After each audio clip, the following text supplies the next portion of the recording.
L'éducation à l'entrepreneuriat, c'est une nouvelle tendance qu'on retrouve tant en Amérique du Nord qu'en Europe et c'est une compétence, je dirais, qui est souvent trop oubliée par les conseils scolaires, par les écoles. On l'indique dans le profil de sortie de l'élève, on ne sait pas trop comment s'en occuper et ce qu'on peut voir avec le projet WIGUP, c'est que cette compétence est directement touchée par ce projet. Les élèves construisent eux-mêmes un projet.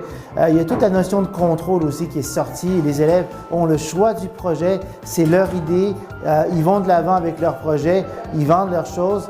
Alors, cette idée d'entrepreneuriat est très peu développée dans les conseils scolaires et dans les écoles et je pense que le projet WIGUP permet notamment de développer cette compétence, mais aussi une multitude d'autres compétences aussi auprès des élèves. Bonjour, mon nom est Alexia. Et mon nom est Alexandra.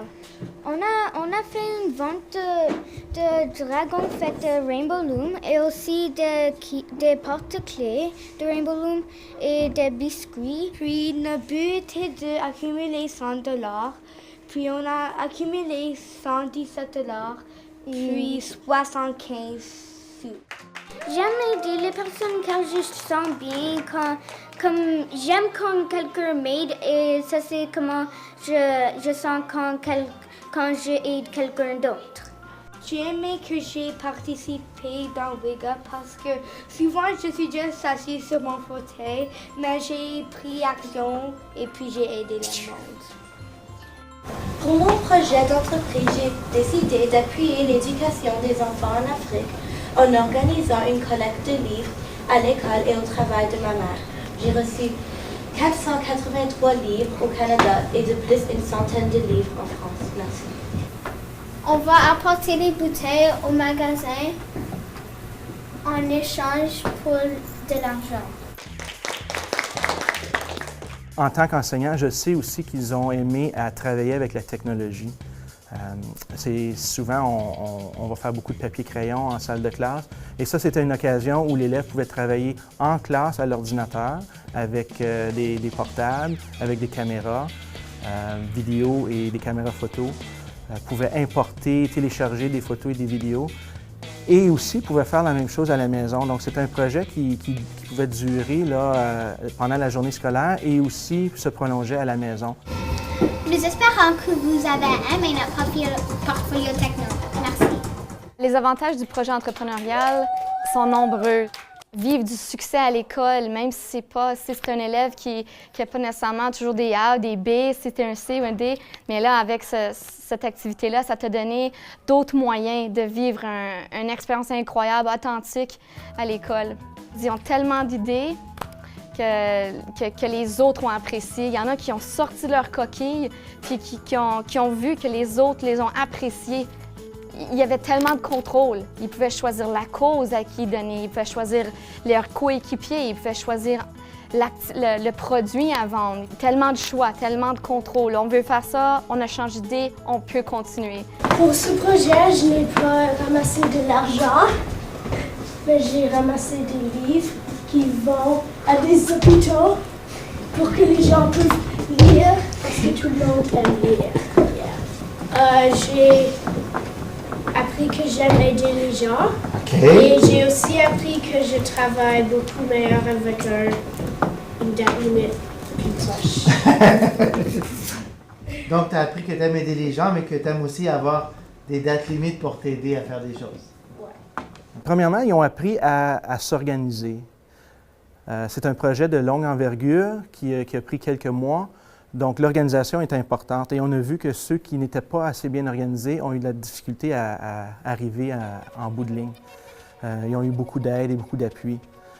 L'autre chose aussi que les élèves ont appris lors du projet, c'est l'entraide. Surtout les groupes qui ont travaillé à deux devaient se diviser les tâches. Il y a eu quelques défis à un moment donné et les élèves devaient trouver des solutions à leurs défis. Que ce soit un défi technologique ou juste une différence d'opinion entre les deux élèves dans le groupe. Bonne retour dans l'émission. Maintenant, je suis avec M. Cornès et je vais demander une question. Comment ça va, M. Cornès? Ça va bien, merci. Plusieurs élèves ont appris qu'il n'y a pas juste notre école, il y a une communauté à l'extérieur qui est très importante et il y a des gens à l'extérieur qui ont besoin de notre aide. Donc leur participation et leur contribution ont aidé à la communauté locale ou même internationale. Les élèves qui ont eu la chance de vraiment exécuter leurs produits, puis étaient fiers, puis avaient hâte, puis non seulement ils ont développé leurs produits, mais ils ont aussi su le vendre. Donc la journée de la vente, il y avait des belles affiches, le produit était identifié, tel produit avait tel montant. Nous avons fait une vente de pâtisserie pour le diabète. La fondation s'appelle FRDG, la Fondation de recherche pour le diabète juvénile.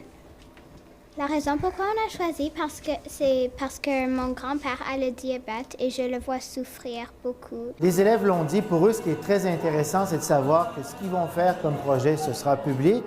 D'une part, pour eux, on augmente la visibilité de leur travail, de leur projet. Les enseignants nous l'ont dit aussi. Mais au-delà de ça, ils ont pu voir les projets d'autres classes, dont s'en inspirer. Et finalement, ça va permettre à long terme de faire des projets de haute envolée, des projets d'une très grande qualité qui auront des retombées vraiment importantes auprès des gens dans le besoin. On a fait une vente de biscuits et de biscuits aux fèves. Non, pas de biscuits aux fèves, des biscuits au blé, au maïs, pas au maïs, mais au riz. Oh. Si on prend l'approche de l'entreprise, ce n'est pas nécessairement le fait de créer une entreprise qui est la partie la plus importante nécessairement, c'est le fait de pouvoir prendre ce qu'ils ont appris en créant leur entreprise pour ensuite amener ça dans leurs travaux scolaires journaliers. Donc, l'organisation que l'élève a utilisée ou a démontrée pendant son projet d'entreprise, ce sont les mêmes stratégies que l'élève pourra utiliser pendant les tâches scolaires qu'on lui propose dans toutes les matières enseignées. Et je pense que oui, c'est quelque chose qu'on devrait refaire d'année en année en améliorant un petit peu ce qu'on a fait l'année précédente, en grandissant. Selon moi, le projet entrepreneurial devrait prendre plus de place, devrait avoir sa place dans le curriculum, qu'on l'intègre avec la mathématique, quand on parle de sous, qu'on l'intègre avec les habiletés d'apprentissage, habitudes de travail. On a vendu des poissons et des rain balloons. On a aussi vendu les fleurs faites en papier et aussi des dessins de poissons. Et quand ils ont la chance de vivre un succès comme ça, ça montre tellement leur confiance que oui, je veux essayer le test de lecture, oui, je veux essayer de faire cette activité de mathématiques, oui, je le peux, oui, je le veux. Les avantages pour les élèves dominent toutes les inquiétudes que tu pourrais avoir. C'est beau de les voir, être heureux de venir à l'école. Est-ce qu'on travaille sur notre projet Wake Up aujourd'hui? Est-ce qu'on va faire ça? Est-ce qu'on va faire ça? La journée de la vente, tout le monde dans l'école le savait. Les élèves étaient tellement fiers que tous les élèves et les adultes dans l'école avaient apporté des sous pour acheter, pour les supporter et étaient tellement fiers d'eux. C'est incroyable de pouvoir vivre ça en tant que jeune. Ce qui est particulièrement impressionnant dans le cadre du projet Wake Up, c'est qu'on a des élèves qui ont réussi à mettre en place un projet, finalement à avoir des revenus dans le cadre de ce projet et à transmettre ces revenus à des organismes, la Fondation pour les enfants malades, la Fondation pour les gens diabétiques, les pauvres de la communauté, etc. Même une élève qui a donné des livres en Afrique. Selon moi, si on arrivait à pouvoir permettre à ces élèves de répéter cette expérience année après année, on se retrouverait vraiment avec des projets d'une qualité exceptionnelle.